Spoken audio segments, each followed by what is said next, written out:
我抽机票盲盒居然抽到延吉了。之前抽到的都是小城市，但像延吉这么网红的城市，咱还是第一次抽到。所以呢，带着这种忐忑的心情，我就降落在延吉机场了。刚一下飞机，就发现到处都是中朝双语。然后出了机场，回头一看，哇！延吉这个机场离市区超级近，所以我们开上车几分钟就到市里了。你在延吉这个街道上面走啊，你就感觉无论是民宅、商店，还是这种有点像宫廷建筑的东西，它那种风格就很统一。广告牌基本上是横着挂的，字体呢也很简洁，整个色调吧就是那种灰偏绿的那种颜色，就像加了一层80年代韩国的滤镜。天气也特别清澈，感觉天空和太阳都离自己特别远。总的来说就是很繁华，很 fashion。那既然这么 fashion， 有一样东西肯定就少不了。就是咖啡。在延吉啊，你就会发现它虽然不大，但走几步路就是一个咖啡馆。而且它这些咖啡店吧，真的是各具特色。你从品种上来说啊，有这种小杯咖啡、黑芝麻咖啡，还有米酒咖啡。你要从主题来说呢，绿植主题啊，你一进去以为是个阳光房；野营主题，走进去以为自己是来狩猎了。还有这种店面巨大，甚至里面还有一个儿童乐园的咖啡馆。你看这写的啊，白天咖啡续命，夜晚酒精还魂，咖啡占体重的66%。投资人多嘛，他是在韩国务工的呀，他们形成了这种咖啡文化。他们不认为咖啡需要多好喝啊，他们就是认为跟点一杯奶茶是一样的。然后他们的口感也很怪，因为咖啡的原味是酸，但是延吉人喝咖啡只认苦咖啡。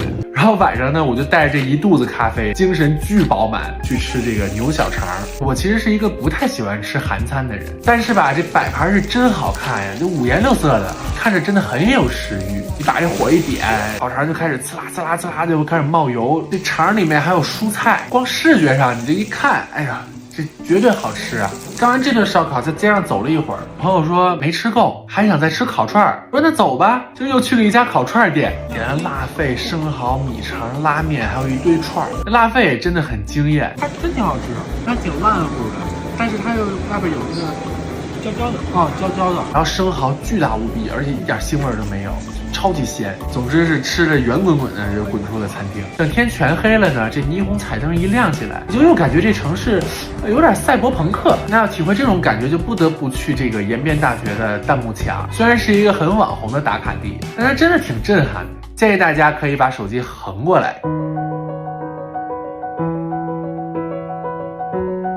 和粉丝合过影之后呢，我决定去泡个澡，所以我找了一个据说是本地人都会去的温泉洗浴中心，价格是真的很便宜，而且里面还有长白山的温泉。但搓澡师傅说实在有点划水，没有把我搓得皮开肉绽，也有可能是我皮太厚。总之第一天逛下就觉得延吉是一个很神奇的城市，确实有点像出国，但好像吧也没完全出去。你说它洋气吧，它其实就是我们国家一个少数民族的文化，但它又实在算不上朴素，就艺术的、复古的、现代化的、民族的各种东西交织，就也难怪它能成为网红。然后第二天呢，我去了延吉的早市，吃了冷面、炸鸡、参鸡汤、打糕、鱼饼等各种好吃的。这个部分呢，我们就留到下期再讲，敬请期待。家人们，这青岛怎么那么多人啊？我在青岛待了2天，差点没给我急死。不过这么艰苦的条件下，我居然只用48小时换了11个地方，拍了11组大片儿。今天我来跟你们分享分享我的经验。第一站，我们来到了秦宇路的一家很复古的咖啡厅，它藏在花园里，是那种像博物馆一样的风格。如果你觉得它很普通，但我告诉你，它窗外就是海呢，是不是超有氛围感？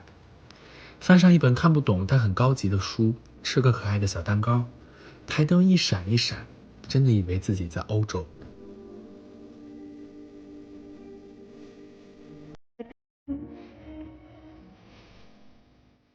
第二站，我们来到了青岛的中山公园，这里绿树成荫，光影斑驳，透过树叶的缝隙吹来的一丝丝海风，让人心生愉悦。高大笔直的杉树，仿佛是动漫里的场景。这里还有一个林荫阅读室，拿一杯夏日清凉的冷饮，真的很惬意。不过褪去滤镜的话，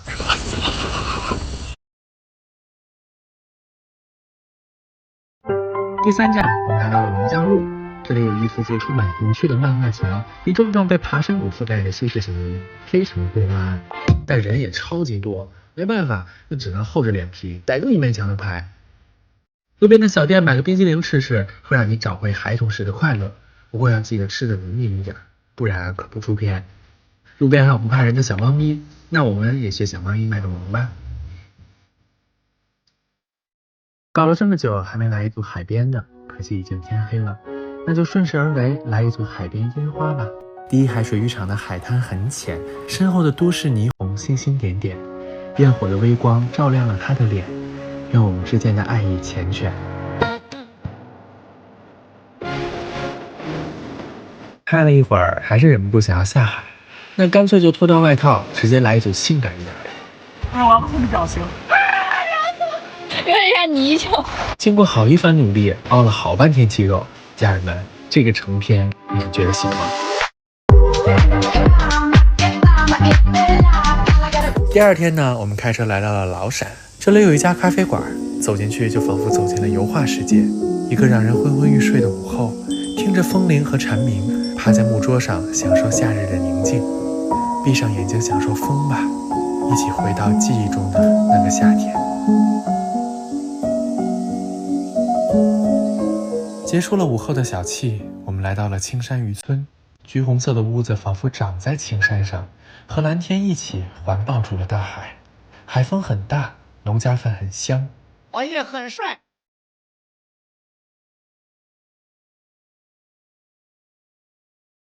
让我轻轻撕个遍，是在脑海中的遍，记得那个世界在变，全还是会。倒数第二站，我们来到了沙子口。沙子口是个好地方，它会让你知道海的那一头竟是五颜六色的，好想知道住在对面的房子里是什么感觉。你在海边放肆的奔跑，会跑到墨镜掉了都不知道。我唯一知道的是，青岛的海是风情万种的海。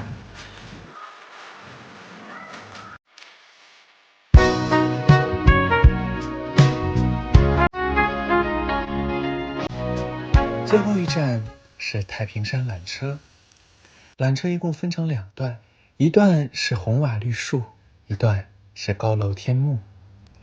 最棒的一点就是它可以让你把白天看到的一切重新尽收眼底，就像一个轮回。坐在缆车上，你会不自觉地惊呼，青岛真的是一个如梦似幻的城市。它能让你去落日的余晖下踩着海浪放肆的奔跑，也能让你在夏日的午后听着蝉声沉沉的睡去。日出、晚霞、碧海、青山、都市、渔村、森林、浅滩尽在一处。青岛是浪漫的，青岛似他乡，却是故乡。我爱青岛的船帆，我爱青岛的夏夜，我爱青岛美丽的一切。青岛啊，一个真实存在的梦一样的